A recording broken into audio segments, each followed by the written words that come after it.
Imagine a moment in history when the promise of true freedom and equality for millions hung in the balance after a long and brutal war. For a brief shining period, new laws and constitutional amendments aimed to transform American society, particularly in the South. Yet, this hopeful era was met with a fierce and coordinated backlash designed to extinguish those very gains.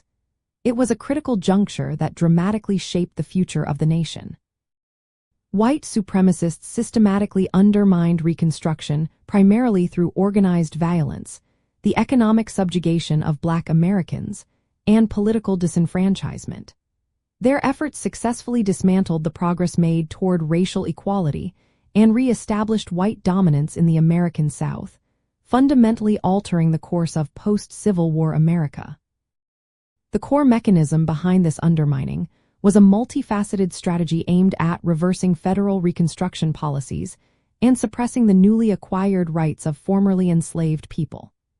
Paramilitary groups such as the Ku Klux Klan, the White League, and the Red Shirts employed terror and violence to intimidate Black voters and their white allies, disrupting elections and assassinating political leaders. Economically, practices like sharecropping and debt peonage emerged, trapping Black families in cycles of poverty and dependence, effectively preventing land ownership and independent prosperity. Politically, discriminatory laws like poll taxes, literacy tests, and grandfather clauses were introduced to strip Black citizens of their right to vote, while gerrymandering and outright fraud further diminished their political power. Understanding these tactics illuminates how a concerted effort can reverse significant social and legal advancements. The withdrawal of federal troops in 1877, alongside a waning Northern commitment to Reconstruction, created a vacuum. This allowed Southern white conservatives, often called redeemers, to regain political control.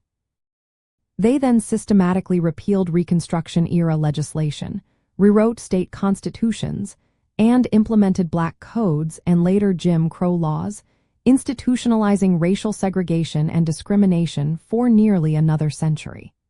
These actions highlight how a determined resistance, often violent, can exploit shifts in political will to achieve its aims.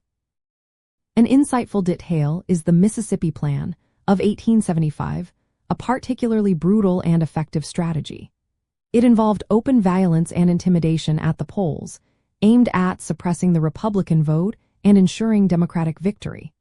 This plan was so successful in restoring white Democratic control that it became a blueprint for other Southern states, demonstrating the strategic, not just random, nature of the white supremacist backlash. This systematic approach, combining physical terror with political and economic pressure, was deeply ingrained and strategically deployed. Ultimately, recognizing how white supremacists so thoroughly undermined Reconstruction offers a critical lesson in the fragility of rights and the persistent struggle for equality. It demonstrates that legal protections alone are insufficient without sustained enforcement and broad societal commitment. This period serves as a profound historical precedent, revealing the deep-seated resistance to racial justice and the complex ways in which social and political power can be wielded to maintain existing hierarchies, fundamentally shaping the American experience for generations.